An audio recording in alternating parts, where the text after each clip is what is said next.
Want to get an inside glimpse on 6 amazing homes? Stay tuned. We'll focus on the 5th annual Spring Tour of Homes.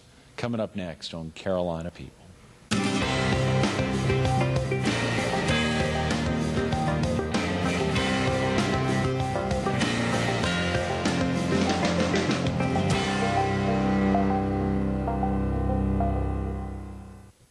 Good morning. Welcome to Carolina People. This morning we're at the Myrtle Beach Herald. We're focused on the Art Museum's 5th annual Spring Tour of Homes, and we're visiting with its co-chair, Jill Jemison. Good morning, Jill. Good morning. It's getting close this Saturday. It is coming up. You got to be feeling good. Yes, we've been working on this for a while, but we have some fantastic homes. And I think it's the 5th annual. Had you been to the other 4 years of? I've been to a few of them, yes. I've actually worked during one and then was able to tour, I think, 2 of the other tours. These are hugely popular, Jill. It is. It's really grown in the past few years. You know, thousands of people go through these homes and see how these people live and all their decorating tips, and it's a great way to see some of the homes. Yeah, are the homeowners in the homes during the tour? You know, most of them leave. A couple of them stay just to greet everybody, but most of them leave and get away. Yeah, sure. I'm sure it could be a little unnerving for the homeowners to have people coming through their home, but you know, everybody's really respectful, and you know, we want future homeowners to be able to do it, so we don't want to scare anybody away, but it's really a great thing. That's a great point. Yeah, you sure want to get... It's a big thing for them to share, you know, to open your home and let people come through. But these homeowners this year are very proud of their homes. The decorations are just absolutely wonderful. A few of them have been under remodel, and they're ready to show. Right. So they're very excited. It's like a big party then. Yeah. It is, yeah. Real quick about yourself, Jill. Are you originally from the area? I am not. I'm from Michigan. Oh, I've been here almost 12 years. What brought you to the Myrtle Beach area? Oh, I used to work for a company. I actually lived in Dallas for a while, and I worked for a company that was based in Virginia Beach called Earth Friendly, and they opened stores in Myrtle Beach, and so they asked me to move. Oh, Earth Friendly. Are they still around? No, they went out of business, but they... Not your fault. No. I actually left before that happened, but they were at Briarcliff Mall, and then we had one up in North Myrtle Beach. That's interesting. So you grew up in Michigan, but ended up in Dallas before Virginia Beach? Well, actually, I never went to Virginia Beach. I just came right here to Myrtle Beach. Excuse me, yes. Right. They were wanting to expand along the East Coast and brought me here, so... You've been here 12 years. I didn't know anybody. Wow. Yeah. Well, that's enough to, I guess, first to become a local. Yeah, I think so. What do they say, after like 5 years or something, you're local? That's right. But so many folks haven't moved to the area as opposed to being natives. Of course, as you know, the bulk of our viewers are in the PD in southeastern North Carolina. That's one of the great reasons for getting you in today to promote an event on Saturday. Yes. Because folks can come in from all over, and it's not open only to locals. I mean, this is open to anyone. No, absolutely. And the major reason why we're doing this home tour is to raise funds for the Myrtle Beach Art Museum. Right. The Art Museum, this benefits and really helps them operate throughout the year. This is one of the major fundraisers. Well, as you said, if there are more than 1,000 folks coming through, and it's $25, I'm going to say $25 a ticket. Yes. Then that's a pretty It's good a major number. fundraiser. It sure is. And pretty much, I mean, we have some wonderful sponsors that have donated time and services, printing our brochure and things like that make this happen and make it possible, in addition to the homeowners, you know, opening their homes to us. Have you been active on the board for a while, Jill? I have. I think it's been 3 years, maybe 4. I've lost track, but I've handled marketing for them and you know, some of this type of publicity, and really enjoyed it. The Art Museum they've changed so much over the last few years. We had a new director about the same time I came on the board, Pat Goodwin, and she's just done some fantastic things there, from the Jonathan Green to the Hurricane Hazel exhibit, and we have some wonderful things coming up. Share with viewers the location of the Art Museum and exactly when it kicked off and a little bit of its background. Okay. It was in the early 90s when friends of the museum got together and really wanted to create this art museum. About that same time, there was the Springs home that was located up in Myrtle Beach, and I don't really know the reason why it was going to be demolished. And the Friends of the Museum said, we want that building. It's a beautiful home. And it was oceanfront, so they actually moved the home down to the current location where the museum is. It's raised up, so there's parking underneath and a garage, and it sits right down there, right at Springmaid Pier and Springmaid Beach Resort. It's right near Damon's Restaurant, if y'all are familiar with that. South end of Ocean Boulevard at the end of the runways. Right at the front gate of the Air Force Base, really. So they moved it there, and it took about 5 to 10 years, I'm not sure the exact number, but to get things really to where they could open the doors. And I think they opened in, I don't remember the year. I can't remember the year. Our focus is the home tour of homes. Yeah, but they opened and just had some wonderful exhibits there over the past few years. And it's a great place. The biggest news in the last couple of years was that we went free admission. Is that right? Right. Oh, I didn't know that. That was in May of, I think, 2003. We went totally free. Yeah. We do encourage donations, and we also encourage memberships. Right. We have single membership, family memberships. We have corporate business memberships, and we've really grown our corporate business friends over the last few years. We have a lot of wonderful partners that support the museum. But we've actually found that our donations have gone up to kind of surpass what we would have secured in admissions. Great. And it also really opens up the art world to everybody. Yes. Anybody who wants to come in can come in. The other nice thing is we have a wonderful gift shop there. We've got a tea porch where people can go and have tea and see the ocean. We don't sit right at oceanfront, but you can see the ocean from there. We have some wonderful kids workshops that are, for a small fee, like $5, the kids can come and do different themed, usually projects that are tied into the current exhibits. Oh, yeah. So we've got some wonderful things going on there.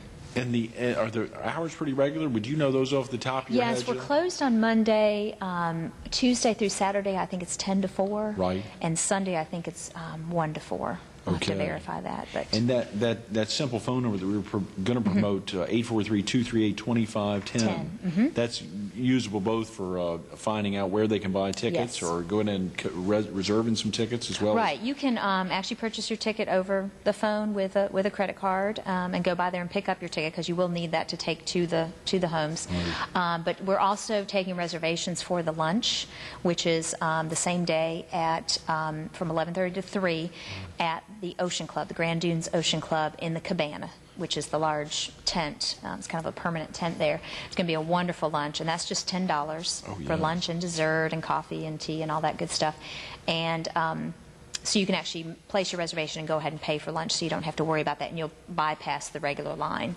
Right. Last year we had a very good turnout for that. Great. And so if you want to get your ticket ahead of time and be able to bypass that standing line, you can do that. So that's going to be on Saturday, the same day. So you can see a couple of the homes first. The actual tour is from 10 to 4. Okay. So you can see a couple of the homes, go eat lunch, and then see the rest of the homes after that. There's 6 homes, so you can kind of space it out. Yeah, absolutely. And the great thing you pointed out, obviously, is that aspect of not having to start at any one home. Anyone can start at any of the homes. And, of course, as you said, even though the ticket price is only $5 more the day of, you can purchase it at any of the 6 homes. Right. You can do that for $30. And we have several ticket locations that you can purchase it at ahead of time if you want to pay the $25. Yeah, please share with the viewers where those. Those are at V. Graham Interiors in Myrtle Beach. We also have Four Seasons Interiors. Right. Bodega here in Conway. Or not here in Conway, but in Conway. And the Cheryl Newby Gallery in Pawleys Island. We also have Grand Designs at Galleria, and we have a location up in Calabash at Sunset River Marketplace. Okay. So we've got some wonderful, easy places to get to. Sure, and of course, for any viewers who live on the south end of Myrtle Beach, they can just head straight over to the museum. Right, yeah. You can just get them right from the museum. And as you said, to be able to call online and reserve it, they'll still have to come by the museum to pick them up. Right. Golly, Jill, and to think of the 5th annual, can think back to the years that you attended, obviously having not attended all of them. What's the exciting part for you that really stands out in your mind? Well, I think we have such a great community here, and there's such a broad spectrum of homes.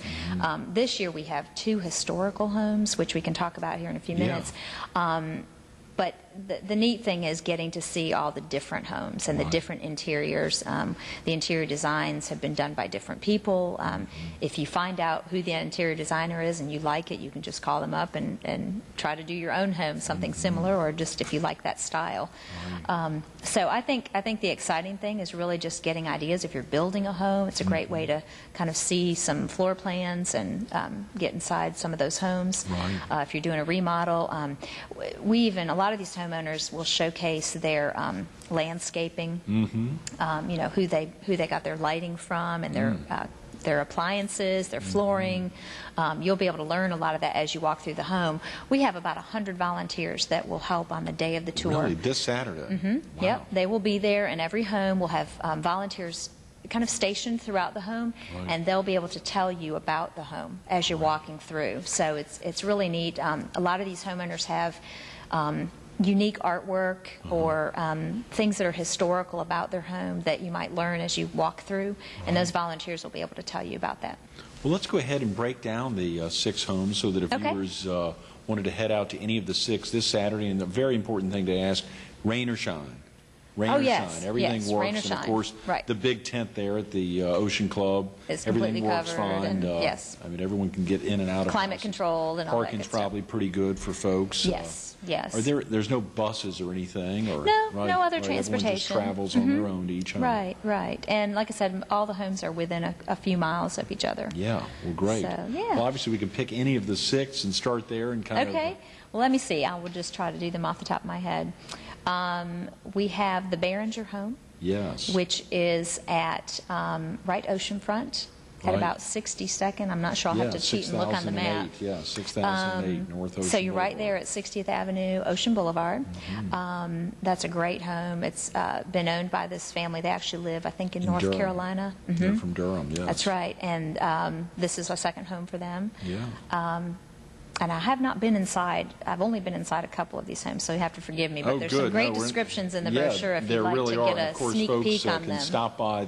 Now, all the locations that sell the tickets would have these brochures as well? Okay, great. Yeah, so you can kind of take them as a guide as you go through. And, of course, if someone called the 843-238-2510 number, they couldn't get to the museum, they could tell the people where those locations are. Yes, we have brochures all over town right now. So a lot of the local businesses, in addition to the ticket locations, the brochures and posters are around at various locations.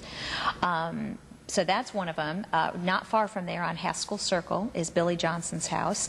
That's sort of a Mediterranean, part French, part Mediterranean, Grand Dunes looking type house. She's a local lady. I think she's a realtor. And it's a beautiful home inside. She has like a kind of a cascade fountain waterfall courtyard inside the house. You know, like you come in and then go out again. And she just has some really unique things about her home.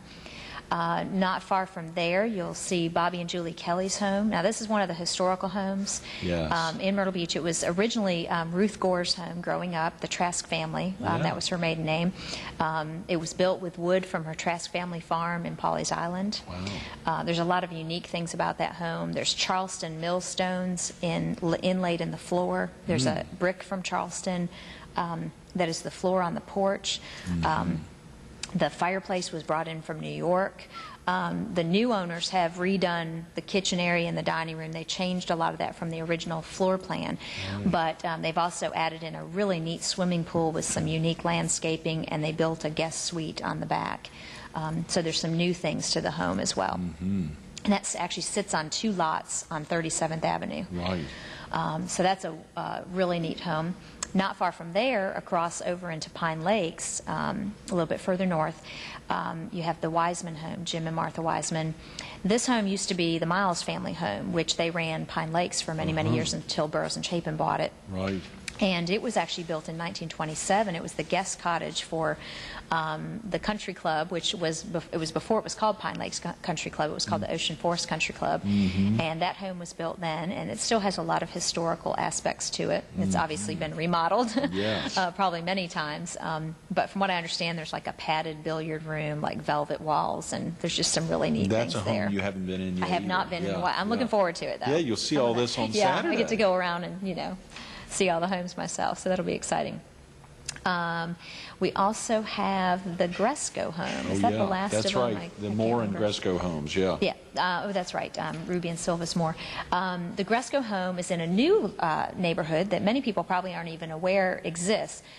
You'll need to get on the bypass and then go across the Bob Grissom Parkway. And cross over the waterway and 31. It will take you 10 minutes to get there.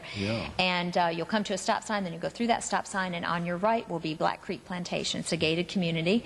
It's absolutely beautiful. It's really in the woods. I mean, it's all trees back there. It's absolutely beautiful.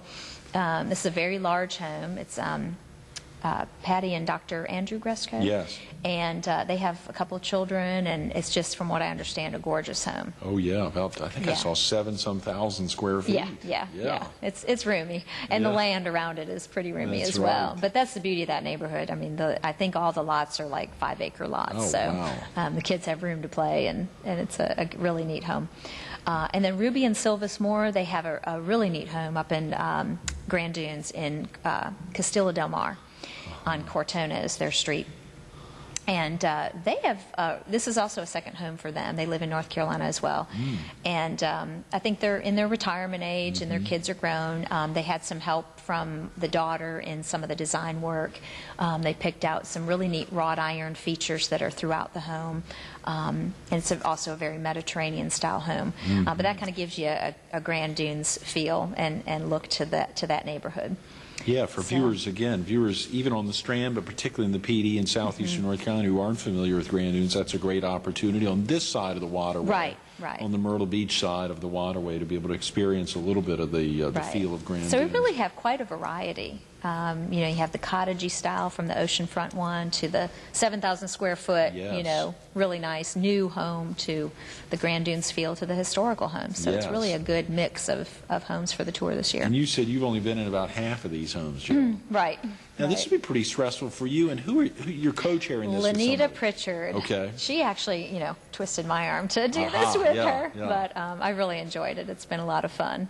And Lanita has been, she's just lives and breathes the art museum. It's her baby. And she's been the chairman of the board for several years. Oh, really? And yeah. She took a step back last year, and now Jim Watson, North Carolina First, is the chairman of the board. But she really is still, she couldn't walk away. So she has been the fundraising chair, and so this kind of fell under her to do the home tour.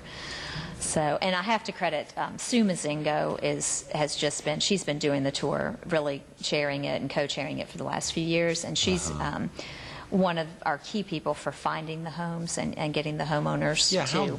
That's right. I'm sure a lot of viewers are interested. How do y'all go about selecting these 6? Is it 6 every year?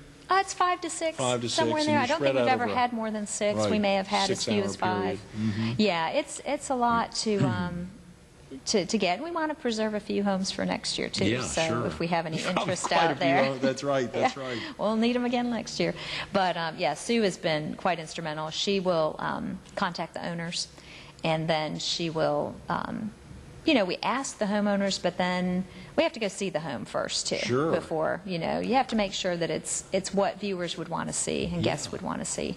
So it's kind of a balancing act, and we've been, really blessed to have all these great homes this year, and the willingness of the homeowners to show their home on tour. Absolutely. That's a big commitment to open your doors, whether it's a second home, as you mentioned, for 2 of the 6 homeowners, as opposed to the other 4 who live here year-round. Right. Where they are... That's their home, they're potentially really under the gun. But we ask everyone to wear booties. We provide little booties that they put on their feet. Right. They can either go, shoeless or put booties on their feet over their shoes and walk through the home. So we really respect the home, and with the volunteers there, it's really a good thing for them. Sure, and particularly not knowing what the weather will be like this Saturday. It could be rainy. Of course, we're expected to have great weather, but wonderful. That's right. I'm sure you never know, though, do you? Great weather. $25 a ticket.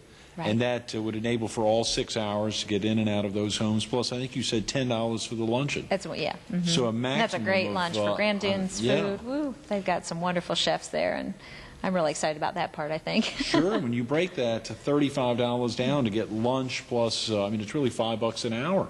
Right. And you break it down that simply to be able to experience 6 amazing homes. And for viewers who may not have visited the Ocean Club, it gives them an opportunity also, or for anyone. And this is a great event for couples if they're going to, like I said, if they're going to build a home, to get out and see get some ideas, or families that are looking for a new place to live, or girlfriends to get out for a girlfriend's day and go have lunch. And so it's a fun thing. Mothers, daughters, really anybody can come. Now, will Todd be out there? Oh, yeah, we didn't get into Todd and Jackie. He will be babysitting. Yes, he will be babysitting. watching. Oh, yeah. Who's Todd going to be babysitting?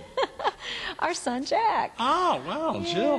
Yeah. Jack and Jill. Oh, did you ever Yeah. talk about that? Yeah. Well, it's a family name. It's my husband's father and grandfather's name. Is that So right? it's Jack's grandfather and great-grandfather's name. Yeah. That's great. Yeah, it just works out that way. Everybody always asked me where Jack was all my life, so I didn't know it, but I was just waiting to. That's right, waiting for his arrival. That's right. How exciting. Yeah. What's that like being a new mama? I mean, you know, and we hadn't shared Jack's age, but he is 16 months. Aha, so you're a new mama. Yeah, it's wonderful. It's wonderful. I left my 9-year career of Burroughs and Chapin to stay home with them, and while I may go back, I'm enjoying every minute of it. So. Yeah, that's It's a big very commitment. I know it.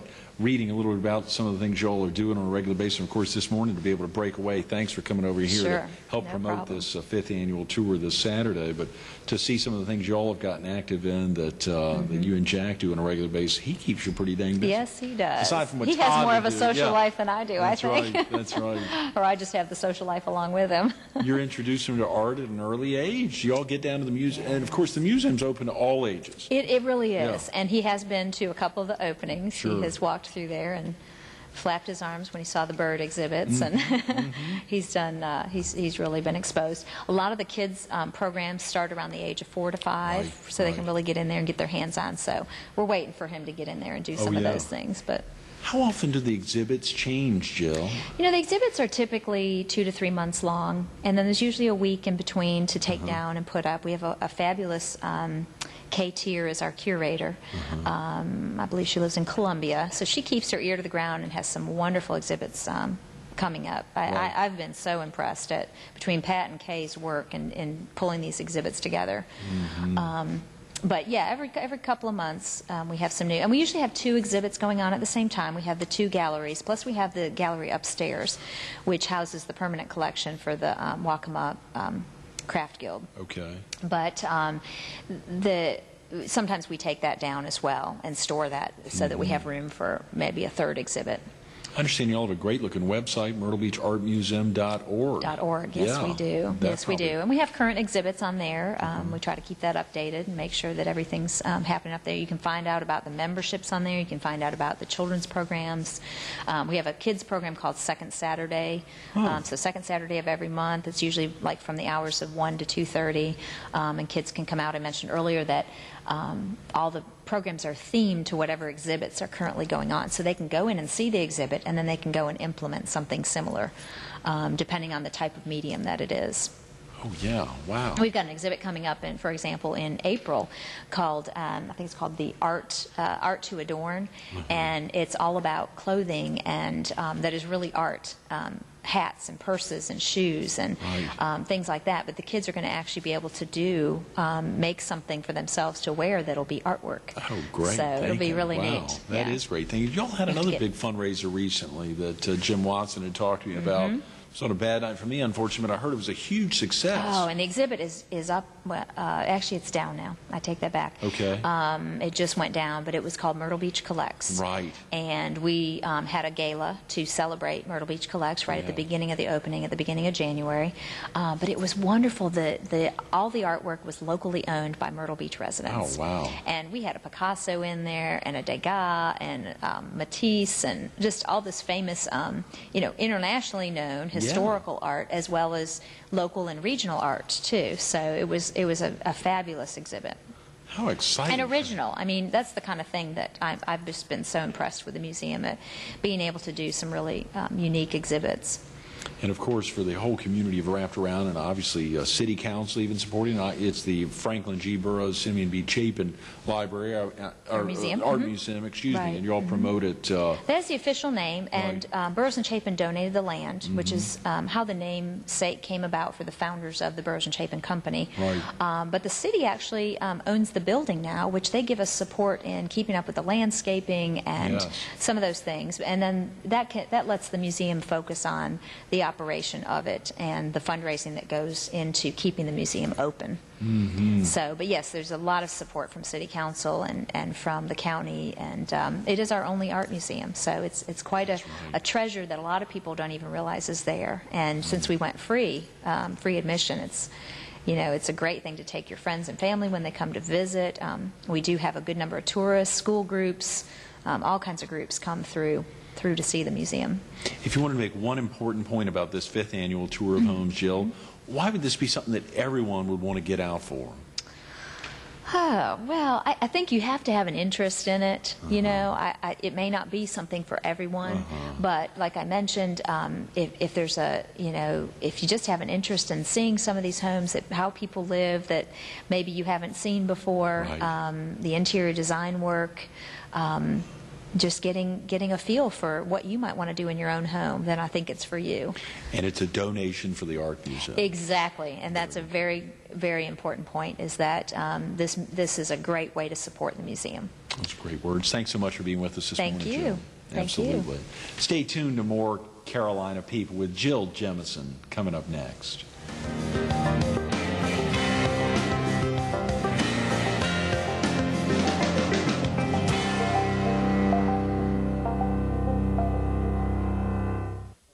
Real simple, the 5th annual spring tour of homes. But the great aspect of it is it's an opportunity to donate directly to the Myrtle Beach Art Museum that's been around for a good while. Everyone hadn't visited, but it's an opportunity for you in the PD and southeastern North Carolina to come down. A $25 donation gives you access to 6 amazing homes, plus an extra $10 for lunch. The lunch is out there from 11 to 3, 11:30 to 3 at the Grand Dunes Ocean Club. The opportunity to visit any of those 6 homes. Give a call at 843-238-2510, or you can go online at myrtlebeachartmuseum.org. Only $25. The experience, that's less than $5 a home when you break it down to the 6 homes over a 6-hour period. You can even eat lunch and then go out for 3 hours, 30 minutes to each house, and they're very close, as you heard Jill say. Take the time to make a commitment to the Myrtle Beach Art Museum. They need your help.